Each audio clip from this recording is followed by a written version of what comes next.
우리가 함께 봉독한 말씀을 통해서 하나님께서 저와 여러분에게 은혜 주시길 원합니다. 우리가 어제 충령구 수련회를 갔을 때 우리 여기 하람이가 앉아 있는데 오면서 여러 가지 대화를 했습니다.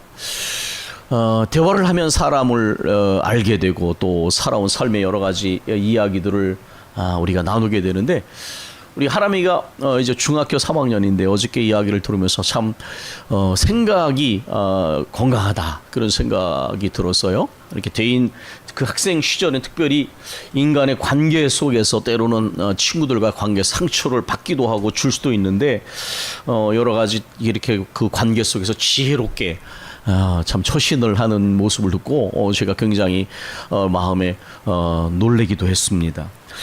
우리가 삶을 살아가면서 판단을 하고 결정을 내릴 때에 여러분께서는 여러분이 판단하고 결정을 내릴 때에 무엇이 가장 영향력을 미치는지를 생각해 보셨습니까?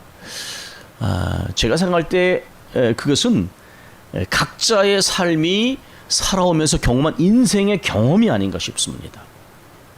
우리 하람이가 중3이지만은 살아오면서 여러 경험을 통해서 그 경험을 통해서 판단하고 결정을 내리고 사람을 더 대하는 법을 배워나가듯이 여러분께서 각자의 인생의 시기 가운데서 오신 인생의 경험들이 여러분들이 판단하고 결정을 내릴 때에 여러분도 의식하지 못할 정도로 그 경험이 여러분의 판단과 결정에 또 가치관에 인생관에 영향을 미치는 것을 여러분이 가만히 생각해 보시면 아마 느끼실 것입니다. 경험은 굉장히 그런 의미에서 중요한 것입니다. 그러나 여러분께서 또 이런 부분 한번 생각해 보십시오.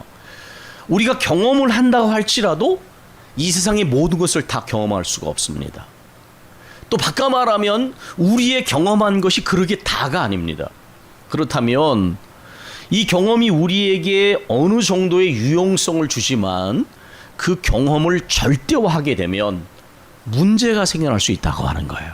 왜냐하면 우리가 경험한 것이 다가 아니고 이 세상의 모든 것을 우리가 다 경험하지 못했기 때문에 내가 경험한 것을 만약에 절대화하게 되면 거기서 편견이나 선입견이 생기고 심지어 융통할 수 없는 고집이나 교만이 자리를 잡을 수도 있는 거예요.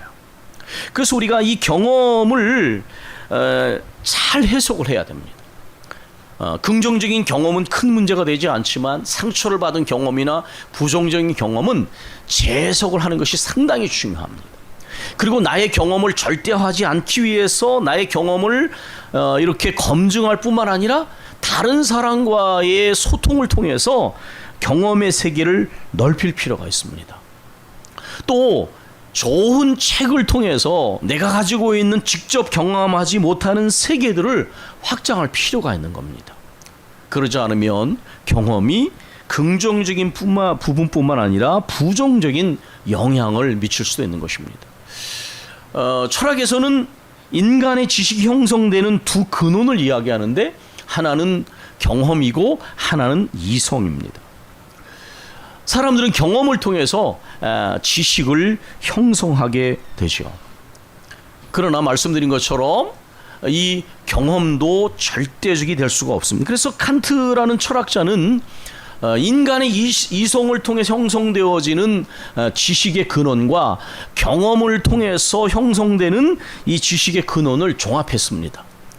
조금 어려운 말이지만 인식 없는 직관은 맹목적이고 직관 없는 인식은 공하다 이런 표현을 썼는데 이건 이제 좀 쉽게 해석하면 이런 거예요. 인간이 지식이 경험이 들어오지 않으면 내용이 없게 돼요. 그런 인간이 아무리 많은 경험을 하더라도 이렇게 말하자면 이성이 지식으로 형성할 수 있는 틀이 없으면 그 경험이 지식이 될 수 없는 거예요. 그러니까 이성과 경험은 인간이 지식을 형성하는 데에 굉장히 필요한 양대 요소라는 것을 이 칸트라는 철학자가 말한 것입니다. 윤리적으로는 규범적 윤리와 대조되는 경험 윤리가 있어요. 그걸 쉽게 말하면 이런 거예요. 여러분 동병상련이라는 단어가 있죠. 병든 사람이 병든 사람의 심정을 그대로 느낍니다. 육체의 통증을 경험한 사람은 육신을 가지고 있는 사람이 느끼는 통증이 얼마나 무서운지를 알아요. 그죠? 그래서 말하지 않아도 내가 경험한 어떠한 질병이나 어떤 상처를 내가 이렇게 같이 그러한 유사한 질병이나 고통을 당한 사람을 보면 그냥 연민이 느껴지는 거예요. 무슨 계산이 아니라, 왜냐하면 그게 내 경험이었기 때문에. 그래서 사실 우리가 어떠한 사람들을 돕거나 이렇게 할 때에 굉장히 중요한 게 뭐냐면 그런 경험이에요. 내가 그런 상처를 받았던 경험, 내가 그런 질병을 앓았던 경험. 그래서 상처를 받으면 정말 함부로 말하지 않게 되죠. 왜냐하면 말 한마디에 사람이 죽을 수도 있다는 걸 아니까. 그래서 이 윤리에서도 이 경험이라는 것이 굉장히 중요합니다.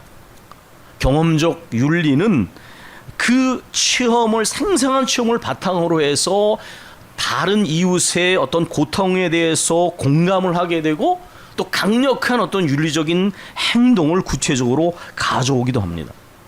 그러나 이 경험 윤리에도 위험한 부분이 있어요. 그게 뭐냐 하면 유사한 고통을 당한 그 그룹 안에서는 굉장히 이게 공감을 불러일으키고 윤리 행동을 불러일으킵니다. 그런데 적대적인 그룹, 우리 그룹을 벗어나게 되면 어떻게 되느냐? 무감각하게 돼요.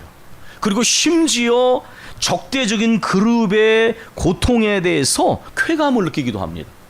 그게 지금 중동에서 일어난 일들이에요. 우리와 적대적인 그룹에 있으면 그 그룹 안에 있는 사람들의 고통에 대해서는 굉장히 연민을 느끼는데, 우리와 적대적인 그룹이나 그룹 바깥에 있는 사람들의 고통에 대해서는 오히려 쾌감을 심지어 느끼거나 무감각하게 되는, 이게 굉장히 위험한 부분입니다. 그래서 칸트가 말한 규범윤리가 뭐냐면 규범이 객관적으로 존재해야지만 구체적인 상황 속에서 이런 위험성을 피할 수 있는 거예요. 그러나 규범만 있으면 또 이게 추상적이 되는 거예요.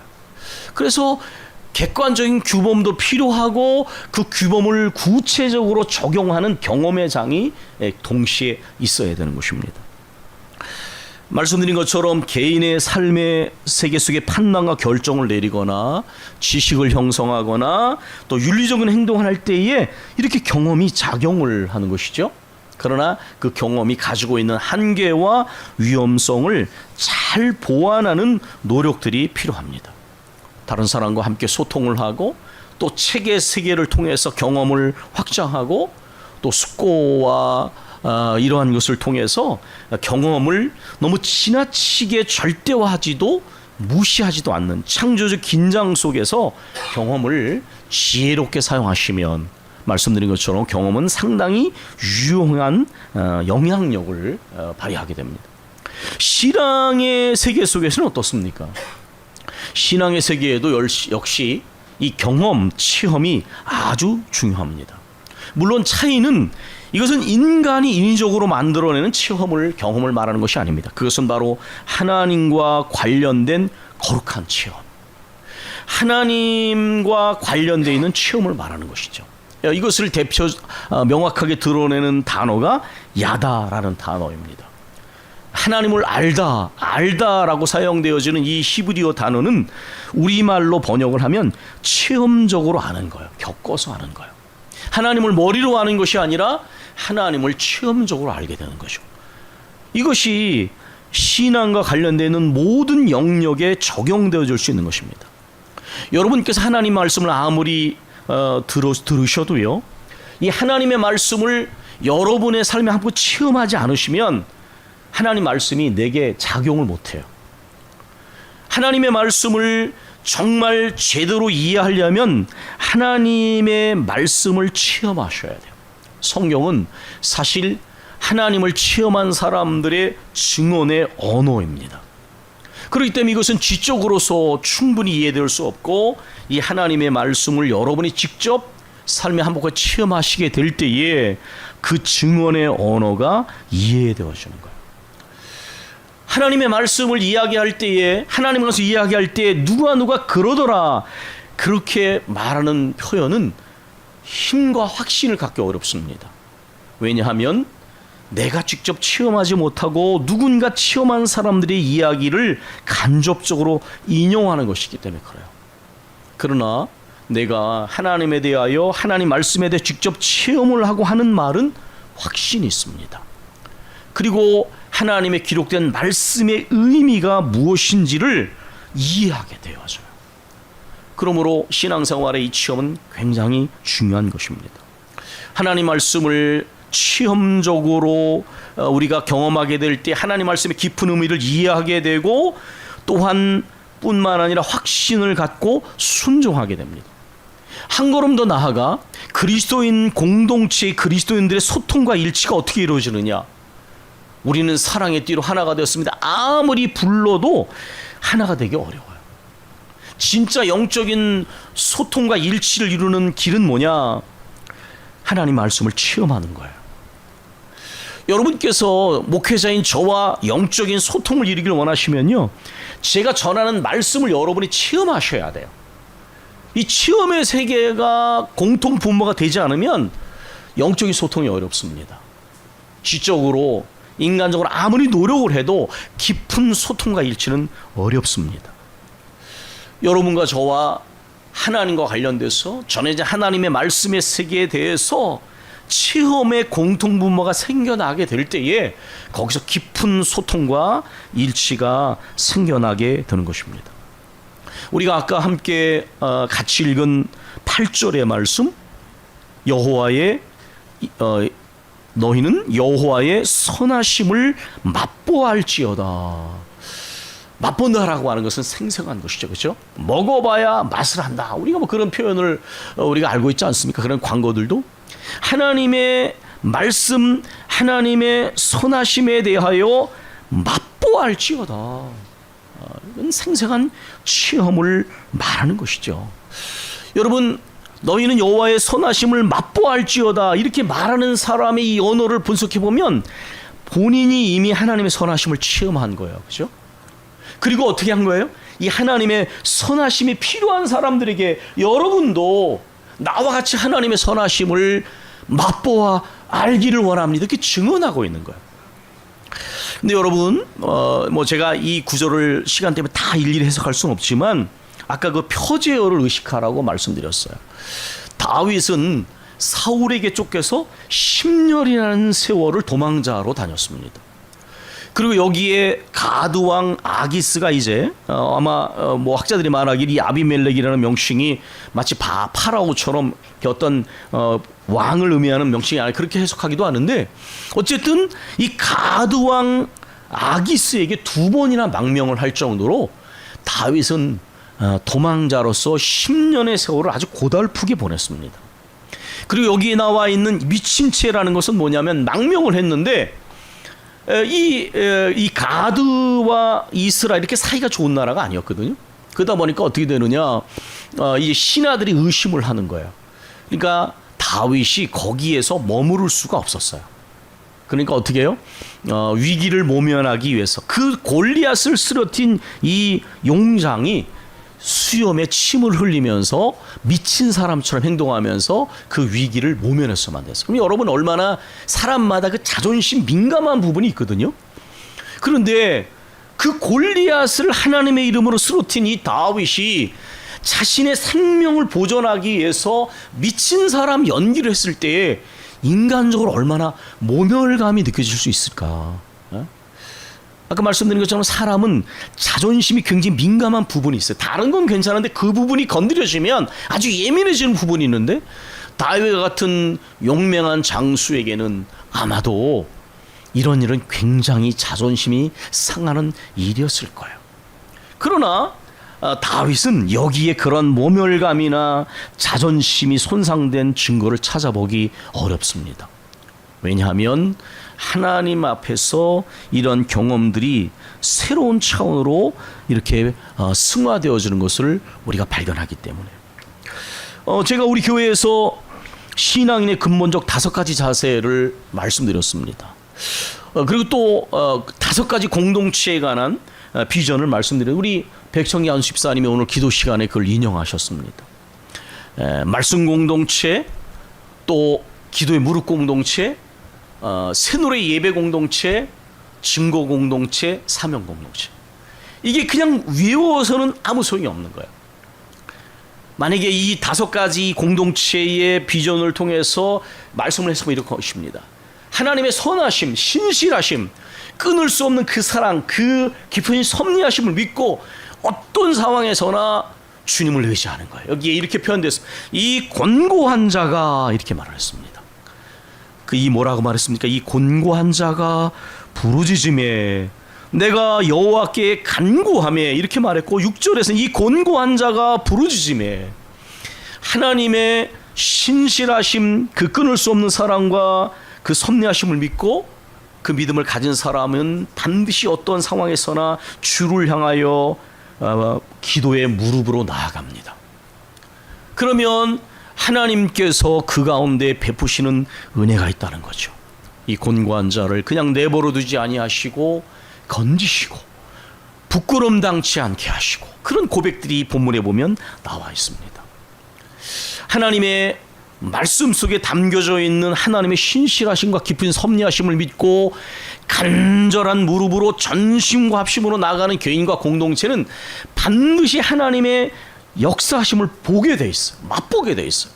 그러면 어느 순간의 영적인 흐름 속에서 그 부르짖음이 찬송의 새 노래로 이어지게 됩니다. 여러분이 그 1절에 나와 있는 내가 여호와를 항상 송축하며 내 입술로 항상 주를 찬양하리이다, 이것을 파편적으로 이해하면 이게 무슨 뜻인지 이해하기 어렵습니다. 이 하나님을 향한 찬송 새 노래는 기도 가운데서 나오는 결과예요. 우리가 하나님을 향하여 전심과 합심으로 간절히 기도하면 반드시 그 다음에 영적인 흐름은 하나님을 찬송하는 것으로 이어지게 돼 있어. 이게 영적인 우선순위와 순서가 있는 거예요. 하나님의 말씀 속에 그 말씀이 증언하는 하나님의 신실하심을 믿는 사람은 우리가 이해할 수 없는 현실 속에서도 뒤로 나자빠지지 않아요. 하나님께 엎드려서 간절한 심정으로 부르짖으면 주를 믿는 자는 부끄러움을 당치 아니하리라. 반드시 하나님의 살아계심을, 그 선하심을 맛보게 돼 있어. 그러면 어떻게 돼요? 찬송이 터져 나오게 돼요. 이 찬송은 인간의 의지로 부르는 노래가 아니에요. 하나님의 살아계심, 그 역사하심, 선하심을, 구원하심을 새롭게 맛보고 하나님이 부르게 하시는 노래예요. 시편 40편처럼 하나님이 부르게 하시는 노래. 그리고 이 노래를 부르는 사람의 영적 흐름 속에 그 다음 나오는 것이 무엇입니까? 증거의 언어예요. 그래서 여러분이 증거와 간증과 교훈과 훈계, 이 단어는 뭐냐? 증거라는 것은 하나님께 아무리 기도해도 하나님이 역사하지 않는다고 낙심하는 사람에게 아니야, 하나님을 끝까지 의지하면 반드시 믿음의 결말이 있어. 이게 증거의 언어예요. 하나님을 두려워하지 않고 하나님을 믿지 않는 사람들 향하여 하나님은 살아계시고 반드시 믿어야 할 분이라고 간증하는 거예요. 그리고 자손들을 향하여, 자녀들을 향하여 너희는 반드시 하나님을 믿어야 한다고, 하나님을 섬겨야 한다고 말하는 것이 교훈과 훈계예요. 여러분이 본문을 보시면 여기에 그런 단어들이 나와 있습니다. 너희 성도들아, 너희 자녀들아, 너희는, 이게 다 뭡니까? 증거의 언어예요.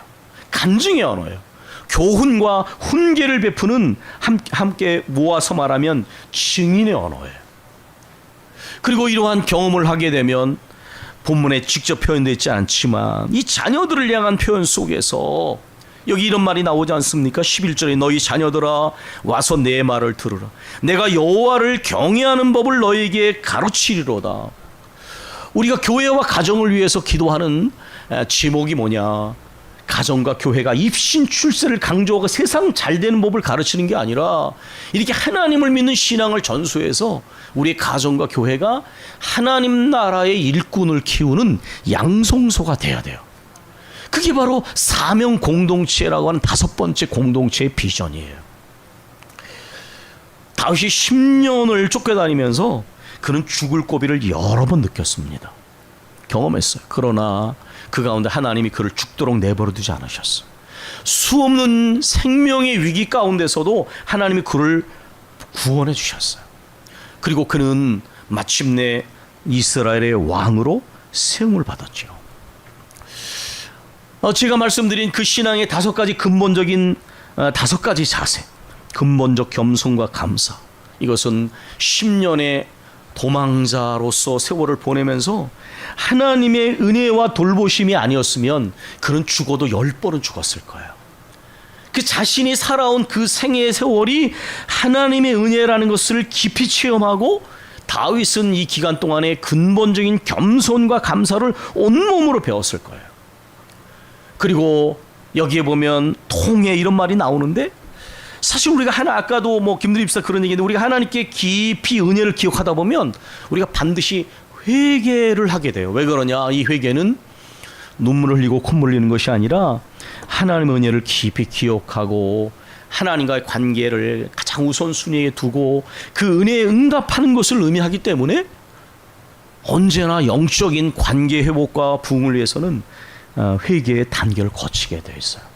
이거 영적인 흐름으로, 영적인 논리로 이해하지 않으면 지성으로 이해할 수 없는 영적 흐름입니다. 그리고 온전한 신뢰와 순종, 이것은 뭡니까? 이렇게 하나님의 은혜를 깊이 경험한 사람들은 어떤 상황에서나 세월이 흘수록 하나님만 신뢰하고 하나님만 순종하는 순종이 온전해 간다는 겁니다. 이제 말씀을 마무리하기 전에 이 얘기를 하나 말씀을 드리고 마무리를 좀 해야 됩니다. 여러분, 다윗이 지은 시편들이 시편에 많이 나오는데요. 굉장히 간절한 시들, 탄식시 이런 것들이 있어요. 그런데 이 탄식시나 찬송시나 이런 시들은 말씀드린 것처럼 대부분이 다윗이 10년의 도망자 신세로서 그런 경험을 바탕으로 지어진 시인데요. 놀랍게도 하나님께서 마침내 다윗에게 은혜를 주셔서 3년 6개월 동안 이제 적은 지파의 왕이 되었다가 이제 33년 동안 이스라엘 전체 지파의 왕이 됩니다. 그래서 다윗이 이제 하나님 앞에 왕이 된 다음에 어떤 소원을 갖습니까? 하나님의 성전을 세울 생각을 갖습니다. 나는 백향목 왕궁에 거하는데 하나님의 법궤는 아직도 텐트에 있구나. 내가 이제 하나님을 위해서 전을 지으리라. 근데 하나님 어떻게 허락하지 않으셨어. 여기에 대해서는 성경이 두 가지를 말하죠. 너는 너무 많이 피를 흘렸기 때문에 성전을 지을 수 없다. 그런데 또 다른 데 보면 이렇게 말하죠. 내가 나를 위하여 집을 짓겠느냐? 내가 언제 이스라엘 어느 지파에게 나를 위하여 성전을 지으라고 말한 적이 있더냐? 하나님은 인간이 만든 건물 안에 갇힐 수는 없는 하나님이시잖아요. 하나님께서 그 다음에 이렇게 말씀하십니다. 내가 나를 위하여 뭔가를 하는 것처럼 생각하는데 너 한번 생각해봐라. 너는 시골에서 양치는 목동이었어. 그런데 내가 너를 데려다가 이스라엘 전체의 주권자를 삼았다. 그러므로 네가 나를 위하여 뭔가를 하려고 하는 그 마음이 좋지만은 사실은 내가 너와 너의 후손을 위하여 한 일들과 하려고 하는 일들이 훨씬 더 큰 거야. 이게 이제 근본적 겸손을 배워나가는 거야. 다윗이 하나님이 그 말씀을 듣고 하나님의 성전에 들어가 하나님의 전에 그 성막 안에 들어가서 뭐라고 기도합니까? 하나님, 제가 무엇이 간데 저희 집안이 무엇이 간데 이렇게 큰 은혜를 주십니까? 아마 그 성전을 지을 때 자기가 뭔가 굉장한 일을 하려고 한다고 생각을 잠깐 했을지 몰라요. 그런데 사실은 하나님이 먼저 행하신 일이 훨씬 더 크고도 헤아릴 수 없었어요. 이게 근본적 겸손을 배워가는 단계예요. 그런데 문제는 뭐냐? 나중에 시간이 흘러서 다윗이 하나님께서 가는 곳마다 이기게 하셨어요. 그리고 다윗은 아주 평안했어요. 그런데 그 다음에 어떤 사건이 터집니까? 밧세바 사건이 터졌어요. 이 사건은 위어스비 목사님 말한 것처럼 하나님의 인생학교에는 졸업생이 없다는 걸 보여줘요. 그렇게 10년 세월을 광야 같은 것을 다니면서 철저하게 근본적인 겸손과 감사를 배웠어요. 하나님을 온전히 신뢰하고 순종하는 법을 그렇게 훈련을 했어요. 그리고 하나님이 그렇게 크고도 헤아릴 수 없는 많은 은혜를 주셨어요. 근데 어떻게 됐어요? 인생 최고의 정점에 그 짐 콜린스라는 경영자가 말한 것처럼 가장 큰 성공 다음에 위기가 온다. 네. 여러분 아는 것처럼 간음죄를 범했어요. 그리고 간접 살인죄를 범했어요. 저는 이 본문을 우리가 지난번에 보지 않았습니까? 3일 기도회 때. 자, 하나님의 인생학교는 졸업생이 없는 거예요. 다윗은 다시 한번 철저하게 회개하고 낮아져서 더 깊은 근본적 겸손과 감사의 의미를, 그리고 정말 하나님과의 관계를 근본적으로 다시 한번 돌아보는 깊은 회개를 침상이 썩을 정도로 했어요. 그리고 이게 넘어지는 것은 순간이구나 라는 것을 배우게 됐어요. 저는 다윗의 이 경험은 굉장히 불행한 경험이지만 신앙인의 근본적인 5가지 자세가 무엇인지를 다시 한번 온몸으로 경험하는 기회였다고 생각을 해요. 선줄로 생각하는 자는 넘어질까 조심하라. 저 여러분은 절대로 서 있는 자가 돼서는 안 됩니다. 오히려 하나님 앞에서 근본적인 겸손과 감사를, 깊은 회개를, 온전한 신뢰와 순종을 온몸으로 체험하는, 그리고 다시 한번 그런 것들을 훈련해가는 그런 훈련을 끊임없이 해나가야 됩니다. 다윗의 생애 속에는 이러한 거룩한 체험이 들어 있습니다. 이제 말씀을 마치면서 사랑하는 교회 여러분, 사실 제가 후반부에 말씀드린 부분은 본문에 나와 있지 않은 내용이지만 다윗의 생애 전체를 통해서 다시 한번 생각하였으면 하는 의도를 가지고 말씀을 드렸습니다. 이제 말씀을 마무리하면서 신앙의 모든 언어는 체험의 언어입니다. 여러분이 하나님의 말씀을 깊이 이해하기를 원하시면 말씀을 체험으로 사모하셔야 합니다. 하나님께 온전한 신뢰와 순종 속에, 여기에는 근본적 겸손과 감사와 깊은 회개를 포함하여 이 5가지 자세를 체험하시려면 하나님의 말씀을 정말 체험으로 사모하셔야 됩니다. 우리가 진정한 영적인 소통과 일치를 모든 그리스도인의 관계와 교회 안에서 이루시려면 여러분은 하나님을 주시는 말씀을 체험으로, 사역자를 통해 전해지는 말씀을 체험으로 여러분이 경험하셔야 됩니다. 그럴 때에 목회자와 성도들이, 성도와 성도가 깊은 소통과 일치가 얼마나 힘있게 이루어지는지를 아마 여러분이 체험하시게 될 것입니다. 우리 함께 기도하겠습니다.